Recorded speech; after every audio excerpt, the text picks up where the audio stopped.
Hey everyone, hope you're doing well. So, Ahsoka just ended. I wasn't able to do a watch party or any weekly reviews for the last one because there really wasn't much that happened in the last one. A lot of these episodes with Ahsoka have been filler, which is interesting for an 8-part mini-series. There shouldn't be any filler episodes. You're not doing 22 20-minute episodes for an entire year. You're doing 8 for a 7-week run. In any case, there seemed to be a lot of filler and a lot of dead space. But what I really wanted to talk about was the difference in emotion between Star Wars and One Piece. And this would be one part a review of Ahsoka, as well as another part a comparison between how characters are treated between Ahsoka and One Piece. Let's talk about the pros of the Ahsoka show. The pros, the CGI looks really good. The sets look really good. I think they're starting to really figure out how to use that stagecraft technology in ways that we haven't seen before. The lighting really does look really good on the characters. I still have a problem with it still looking like they are on that stage. And I don't know if it's just because I know that stage is where they're filming all of this stuff, and maybe I'm tricking my mind into thinking that it's it, or if it's really just what's happening. The CGI shots and the sets are looking great. The costumes all look cool as well. I'm still not a fan of how they're doing the lightsabers with the lit tubes. I get they want to get the shots of the light on the actor's face and the environments, but I'd still feel like there's something missing versus the prequels lightsabers. There's still an inner glow of white that's missing from these, I feel like.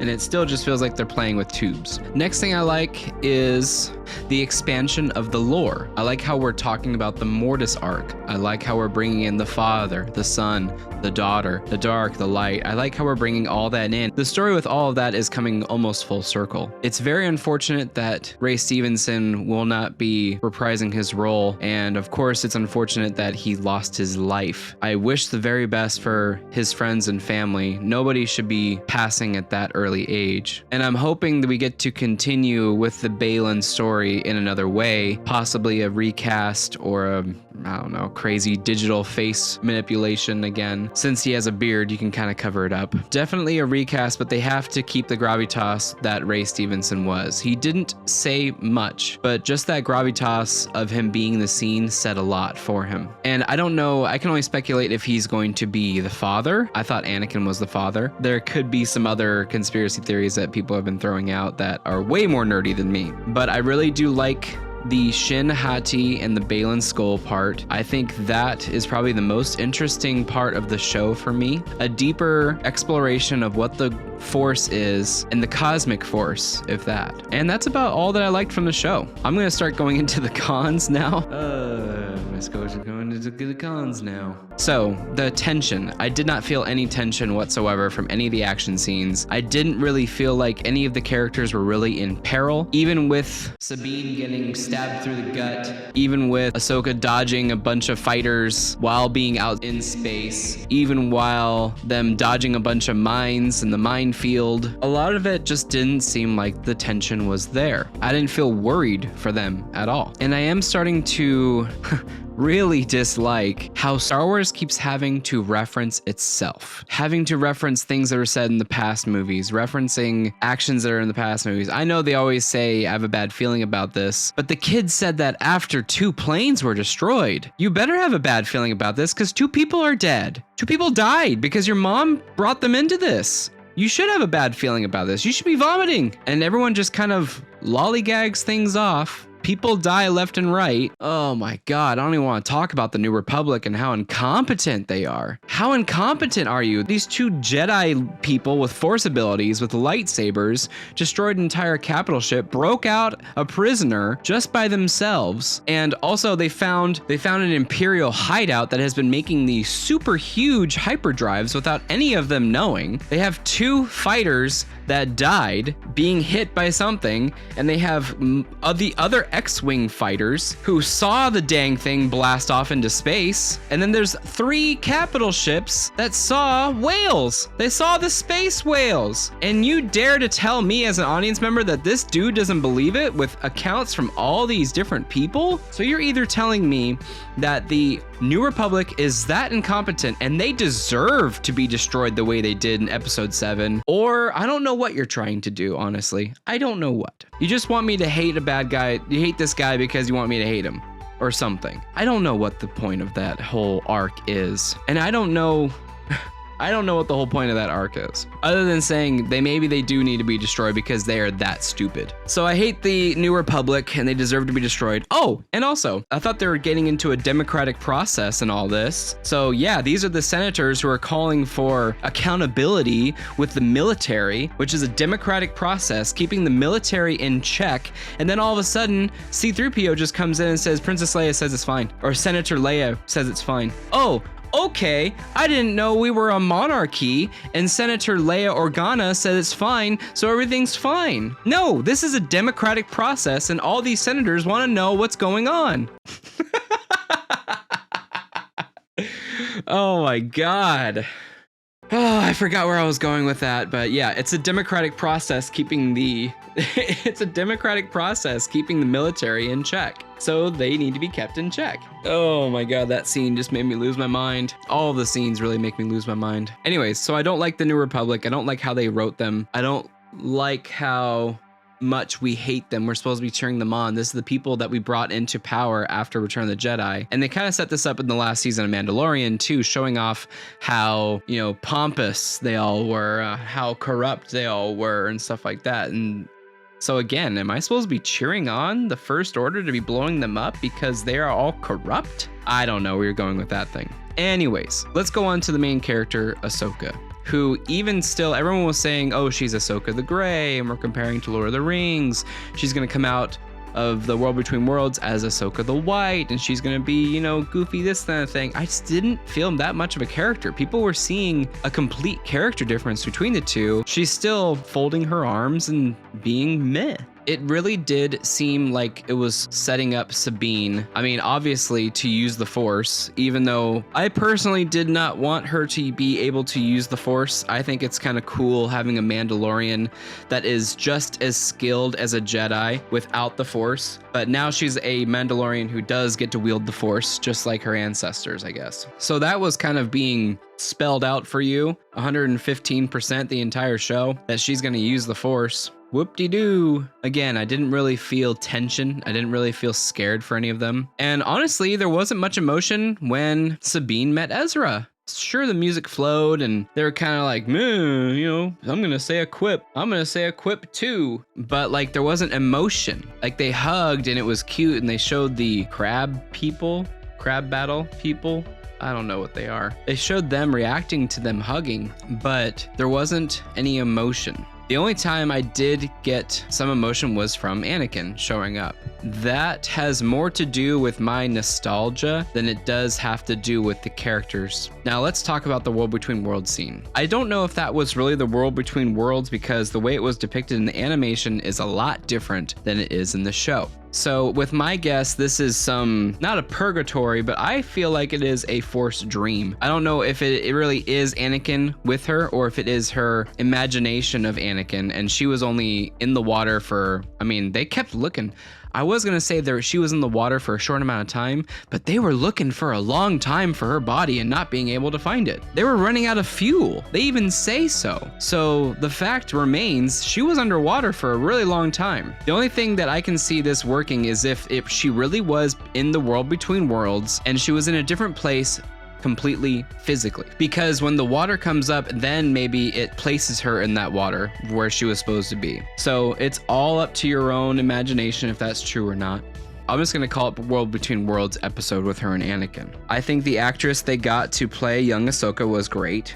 I think she was great as Gamora in Infinity War as well. I liked how she was learning the lesson of not having to be a warrior at all times because that's the way that Anakin trained her. So she is supposed to be now Ahsoka the Sage. So I would hate to say that I wasn't picturing the story to go a different way because I'm not the person making the story, but you would expect Ahsoka the White, Ahsoka the Sage to be more powerful and peaceful with the Force, but she's still using the dual lightsabers and she's still messing people up. So I don't know what much changed there. I guess the only thing that she really changed after that episode was her relationship with Sabine was going to change. Maybe she was going to then be a different type of teacher to Sabine and trust her Padawan versus being the rough and tough teacher that she was originally being with her, basically pushing her to do a certain thing rather than having her work it out herself. But it really doesn't matter in the end because in the final episode, Sabine just has powers. She just, I guess, forces herself, get it, to have powers. That episode was cool. I liked seeing Hayden. I'd rather see an Anakin Skywalker show, but we already have 16 seasons of the Clone Wars, and I still didn't get much emotion from Ahsoka. There's still not emotion from Sabine. There's not much emotion from Hera. There isn't much. It doesn't seem like they're old friends. It doesn't seem like they have each other's back. There's something missing. Oh my gosh, and let's even talk about Thrawn. Thrawn is supposed to be the greatest tactician in the galaxy. He is supposed to be 10 steps ahead of you while you already had those 10 steps and he's got another 10 steps in front of you. So to have him keep saying, oh, their loss was necessary. Oh, no. Whoa, we're not taking them back. Oh, I'm so smart. He keeps losing people. He keeps underestimating these guys. And he keeps saying like the mission is to get back home, but he keeps sending troops out to fight them. Like at that point, just kill them. Just go attack them and kill them and then get home. Oh my God. His character just looks totally incompetent versus he's supposed to be the cunning tactician that he is. So I don't know if they don't know how to write. I don't know. It kept looking like Ahsoka and them kept one-upping Thrawn every chance they got. And Thrawn kept being on his heels, which isn't really Thrawn to me. Anyways, with all that laid out, I do want to talk about One Piece. Now, One Piece, we don't know any of these characters, which is a good starting point to talk about Ahsoka as well. None of these characters have ever been in, besides Ahsoka, have never been in live action. And so the normie who hasn't watched all of Clone Wars, who hasn't watched all of Rebels, which are considered kids shows, they were on Disney XD originally. So the people that haven't watched those shows come into this and feel nothing. They feel nothing for these characters. They don't care that Ezra and Sabine haven't seen each other in that long amount of time. They don't care. Why should they care? And that's where One Piece comes in for me. One Piece does use flashbacks and it does use the characters to show you why you should care about them and why you should care about their actions and why they're doing the things that they do and act the way that they do. And you can see that through the storytelling and through the actions that they do. They don't tell you. They don't say the backstory, they show it. And I know we don't have really flashbacks in Star Wars, but if we're already changing the game a little bit to tell a better story, then why don't we have flashbacks? Why don't we just tell it like a TV show? It's not a saga movie. The saga movies can be a certain way, but this isn't a saga movie, it's a filler. So you can really do whatever you want. And it's crazy that both were short shows.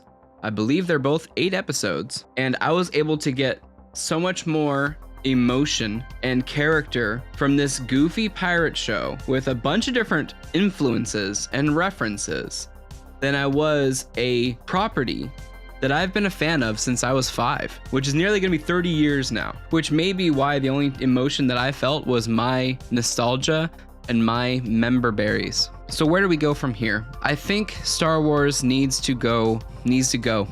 It needs a pause. It needs a break. It needs 10 years of just sitting. It needs to sit on the shelf and new creators need to come in. And I know that a lot of people do like Dave Filoni. I like it as well, but I don't feel like the majority of the stuff in this show was working. Now, the Baylan, Skull, and Shin Hati stuff, I do want to see more of. And I think the reason I want to see more of that is because I love lore. I collect World of Warcraft lore books.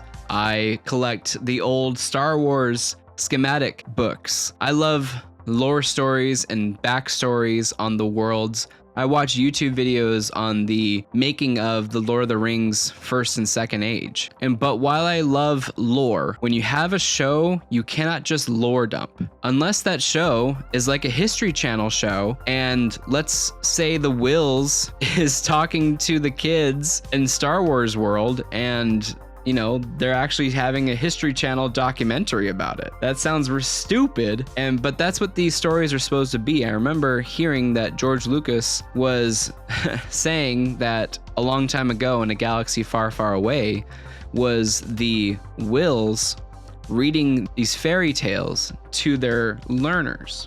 Again, I did not like that reference of Hu Yang saying a long time ago in a galaxy far, far away. It can only reference itself so many times. And some of the new stuff that we are getting is from the Mortis arc, and it's zombies. It is Night Sister Dark Magic. So that kind of stuff I do want to see more of, but I still think that Star Wars needs to sit. Star Wars needs a pause, and for new people to come into play. And maybe Dave can still be around thinking up some ideas, and maybe he can lead the next generation of Star Wars storytellers. But for now, I would say Ahsoka is short enough that you should watch it if you're a Star Wars completist. If you're an old Star Wars fan, you may not need to watch it. It may be a waste of time, and if you are that much of a disgruntled Star Wars fan, then all of it may be a waste of time. Well, there are parts that I liked. Seeing Hayden come back, seeing new Night Sister magic, they are just zombies. Seeing the father and the son stories and the daughter stories coming into play. I do think that Ahsoka would have fared better as a 4-part, hour-long miniseries, and the story should have been sped up and edited to be tight.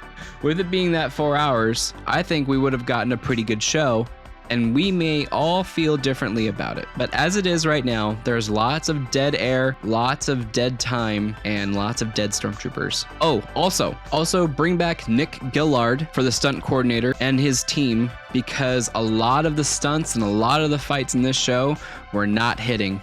I don't know if it's the actors had not been trained properly or trained well, or if their ideas or the sets are not made for them, but there is something missing with the action. And stop shooting at Sabine's armor. She needs to get hit somewhere else. She only has like 2 pieces of armor and they keep shooting it. The only time she gets shot in the head is when she has a helmet on. All right, I'm done. That's Ahsoka. Watch One Piece.